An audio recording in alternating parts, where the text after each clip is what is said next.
Hey there, everybody. Let's play us some John Elway's Quarterback, going back to 1987 for the NES. This is a conversion of a Leland arcade game called Leland's Quarterback that John Elway would endorse. Rare Coin It. We've played their games on this channel in the past, and we'll play another one right here. They handled the conversion of this arcade-style football game. We're going to play through just one game because that's really all we get here. You don't get seasons. You don't get any kind of progression. It is just a one and done deal. And I will point out the flaw in this game, the major flaw in this game, which really keeps it from being a game that I could recommend for very many people to own. While we're playing the game as well, we'll go ahead and we'll break down the 4 divisional playoff games in the NFL this weekend, which were all fantastic. I couldn't think that one game could be better than the other, and then the Sunday night game just exceeded all expectations. But we'll get there one at a time. Let's go ahead and pick a team. So who we have here? We have Washington, Miami. Notice we don't have actual team names. Dallas, they're gone, but that was last weekend. Chicago, Los Angeles, Seattle, Cleveland, Denver, Pittsburgh, Minnesota, and New England. New York is here as well. We'll go back and we'll pick LA. And let's get started. So this does take place in this top-down view. And I hope you like hearing that charge theme, because you're going to hear that a lot in this game. So here is the big problem.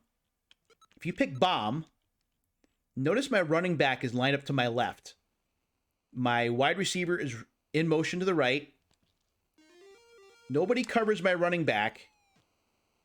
There you go. This play is money every time. I'm not kidding. Every time. Like I just got, what, 58 yards? Run the same play.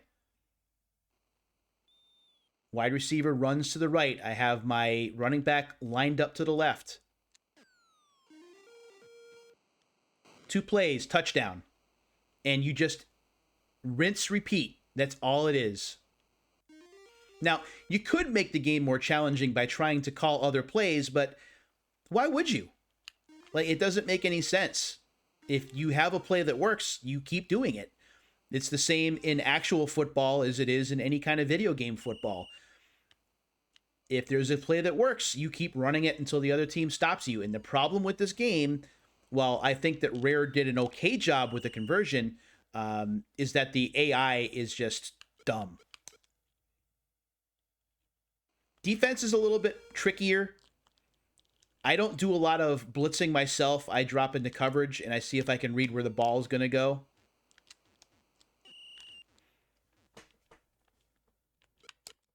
I play a lot of zone.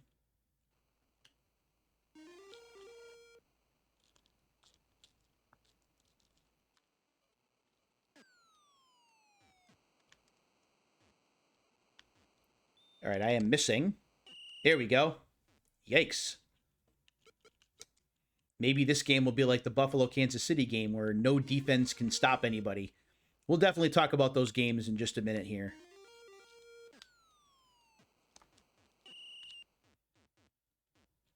All right. This is not going well.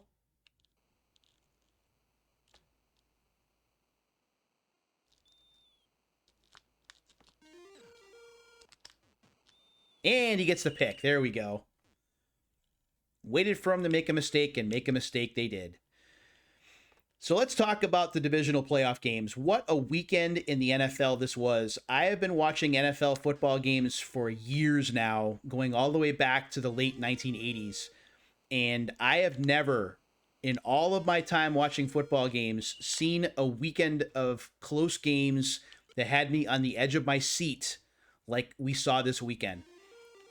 Let's start in Tennessee, where the Titans were entertaining the Cincinnati Bengals. The Bengals had won their first playoff game in a long time in the wild card round. And Joe Burrow is just getting sacked every which way from Sunday. He got sacked 9 times in the game. The Tennessee defense came to play, but Burrow made the plays when he had to make them. The Cincinnati defense, especially in the secondary, stepped up when it had to, picking off Ryan Tannehill 3 times. The kicker for Cincinnati, McPherson, the rookie out of Florida, made all of his field goals yet again. He may be a rookie on paper, but he's not a rookie on the field. He has just been ice cold all year long and continues to do so in the playoffs. So that's pretty cool to see that happen. So good for Cincinnati. Cincinnati going to the AFC title game for the first time since 1988. That's another pick. Way to go, me. And they will take on Cincinnati will take on Kansas City, and we'll talk about the Kansas City game in a little bit because there's a lot to unpack there. We'll get to the night game from Saturday night, which was the San Francisco 49ers taking on the Green Bay Packers. I'll be honest, I really didn't give San Francisco much of a shot in that game, despite the fact that Aaron Rodgers has had difficulty against San Francisco in the playoffs in the past.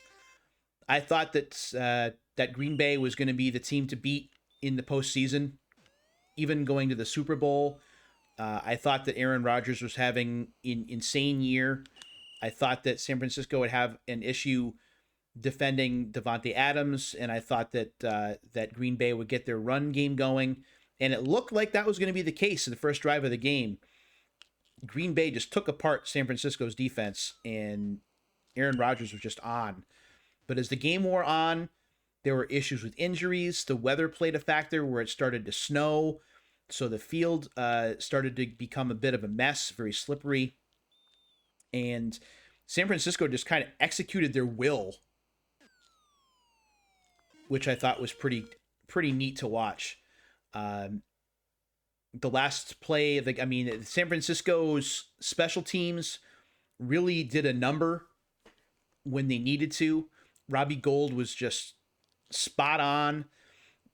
The San Francisco special teams not only being able to block a field goal, but also block a punt and run the punt in for 6 was phenomenal. And then Deebo Samuel doing the rest, even though he got hurt, making it run when it needed to be made and putting his team in position to win the game on a field goal late was just awesome. Green Bay is going to have a lot of issues in the offseason trying to figure out what happens with Aaron Rodgers. They have salary cap issues, so they don't know who they're going to be able to keep and what they're going to do to solve those problems. It's going to be tough, and we will see how that shakes out. But good for San Francisco, good for Jimmy Garoppolo, who's been playing hurt himself with like a bone spur in his thumb and like the webbing of his throwing hand, and he had a sprained shoulder, and he still comes out, and he, even though he doesn't have a great game, he plays well enough to help his team win. And we'll see how he fares this coming weekend. Now we'll shift to today's games. So you have 2 games that go to the last possession in a field goal to win, and the road teams won both. So we go to Sunday afternoon, where the Rams come into Tampa Bay, and it was for the first half of the game, it did not look like it was going to be a contest. Tom Brady could not get things going. The run game for Tampa Bay just wasn't there. Leonard Fournette, even though he was doing the best he could, looked like he was just not quite himself. Tampa Bay was down receivers. As we know, no Antonio Brown because of the stunts he had pulled, and no Chris Godwin, who had been out for weeks before with a major injury. So you had Mike Evans, and you had Rob Gronkowski, but there was no one else that was really proven who you thought would be able to step up, So at halftime, I was thinking, I don't see how they're going to be able to get back into this. Now, you never know with Tom Brady. He, of the 28-3 fourth quarter deficit against, I can't believe I did that, against Atlanta in the Super Bowl, and he came back to tie it up and eventually win it in overtime. And it almost happened again. It was a lot of turnovers in the game that Tampa Bay was able to take advantage of, some fumble issues. They were able to come back and they were able to tie it late. And then Matt Stafford finds Cooper Kupp very late in the fourth quarter. And the field goal at the end of it, just like the past two games. And we had road teams 3-0 as the Rams upset the Tampa Bay Buccaneers in Tampa. So they will go home to play the title game for the NFC at SoFi Stadium against the San Francisco 49ers next weekend. That's a pick. And then we can get to the Buffalo-Kansas City game. And I don't know what words to describe what we saw in the final 2 minutes of that game. That was just two quarterbacks doing what they do so well. Part of it reminded me a little bit of that epic game between Mahomes and Jared Goff, where Kansas City and the Rams just went back and forth and back and forth. I think they scored over 100 points between the two teams. It was insane. And you kind of got that feeling here. Gabriel Davis for Buffalo with 4 touchdown catches, which is a postseason record. Josh Allen doing it with his legs, doing it with his arm.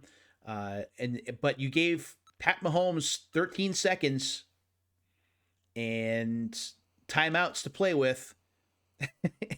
And with the way that Buffalo's defense was just gassed, it was not a surprise.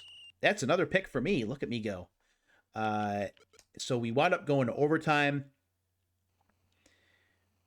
And this is where it gets difficult because there are a lot of people, and I understand the frustration. There are a lot of people that don't like how the game ended because Buffalo never got a chance to possess the football in overtime because Kansas City scored the touchdown late, or a touchdown on their first possession, I should say. In a perfect world, if you're asking me, what would I do to change the NFL, like to change the overtime rules? I think that what I would do is I would have each team be guaranteed a possession in overtime. Team who wins the coin toss gets the first possession, obviously. The other team gets a chance to answer after that, or even succeed. So, say Kansas City got a field goal, or if they scored the touchdown, Buffalo would have the chance to answer that. If they get a touchdown of their own, then it goes to sudden death, because you can't have gameplay going on perpetually until someone eventually makes a mistake, because the games can last too long. You're talking about potential for injury because the players have been on the field so long. I don't see perpetual overtime like we see in college, where it's until somebody gets stopped, being a good idea.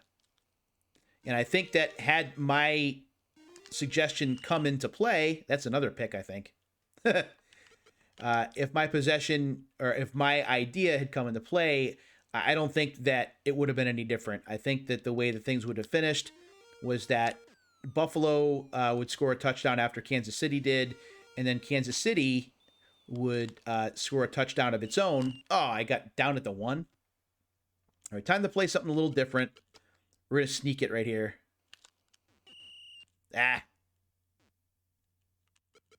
One more time. I still can't get in. All right, that's fine.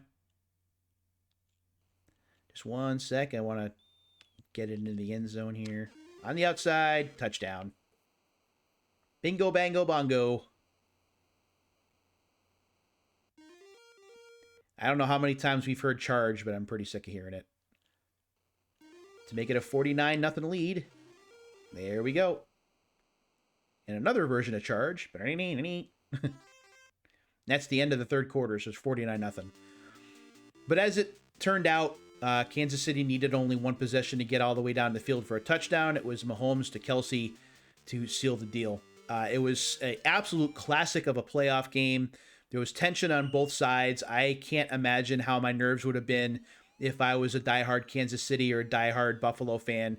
I know Buffalo fans are heartbroken tonight. I feel for them. It's rough. I don't think you could have done much else other than have your defense, someone on the defense, step up to make a play. But I think they were out of gas. There was nothing left, and I think you got the end that we all expected.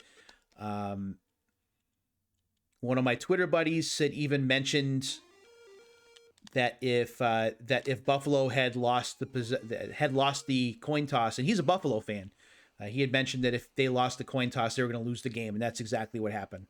It is not a surprise. 55-0. This is a shellacking. This was not like any of the games this weekend. I'll tell you that right now. 56-zip, 57-zip, no, 56-zip. So a great weekend worth of playoff football. Now we're back to just playing games on Sunday for the first time in a long time. We got 2 games. We have San Francisco going to SoFi to take on the Rams, and then we have Kansas City going to as we have Cincinnati going to Kansas City. If you ask me right now how I think those games are going to go, I don't see upsets. Not them saying they're not possible, but I don't see them happening. Kansas City and in Cincinnati, I worry about that Cincinnati defense. I think that Joe Burrow has been beaten up a lot, and I think that the Kansas City front 7 is going to get after him yet again. I think that there are holes to possibly be exploited, and we have to see what happens with Tyrann Mathieu, whether he can come back from his concussion or not. So I think that there's a chance. I don't think that it's going to be no shot. That's the first score for the other team. I think New York, right? So I'm not saying that they don't have a chance, but if you ask me right now, if I was to put money down, it would be on Kansas City. The other game, San Francisco going to LA, I think that it's going to be a tough win for the Rams. I think that the Rams showed some issues. They had issues handling the football. I think that their defense, while it did step up at times, showed that they can be vulnerable. And I think a lot depends on what happens with Deebo Samuel this week and whether any injury that he might have sustained in the game on Saturday. And we know that he had left the game early on Saturday. Before the last play of the game, he had pulled up hurt. So we see what happens there. I think it's going to be tough. I do think that the Rams can win the game and probably do. But if San Francisco won, I don't think it would be a monster upset. I think San Francisco is playing with house money. I think that they believe in themselves. I think that the defense steps up in surprising ways, and nothing would surprise me. I also think that the game is going to be well attended by fans of both teams because it's taking place in California. Moving from San Francisco to Los Angeles is not going to be that difficult. So it's the end of the football game. 63-7. It's the final. And that's it. The game ends. There's no statistical summary. There's no season play. There's no anything. We just go back to the title screen, and that's the way that the game ends. I don't really recommend this game, honestly, unless you can find it for super cheap and you're a football fan or a sports video game fan like I am. There's not really enough here to keep you playing very often. Stick with Tecmo Super Bowl, even stick with the original Tecmo Bowl. In fact, you could even go with NES Play Action Football over this game. I think this one, it's better than Konami's NFL Football, or LJN's Konami Football. Let me try that again. LJN NFL Football, which is the worst. And maybe a couple of other games, but it's certainly nowhere near the cream of the crop for football games on the Nintendo Entertainment System. So that's it for this episode of Pete Plays. Thanks very much for tuning in. I hope you enjoyed it. Hope you didn't mind the football talk. We'll do another episode really soon, but until the next time, my friends, take care of yourselves and each other.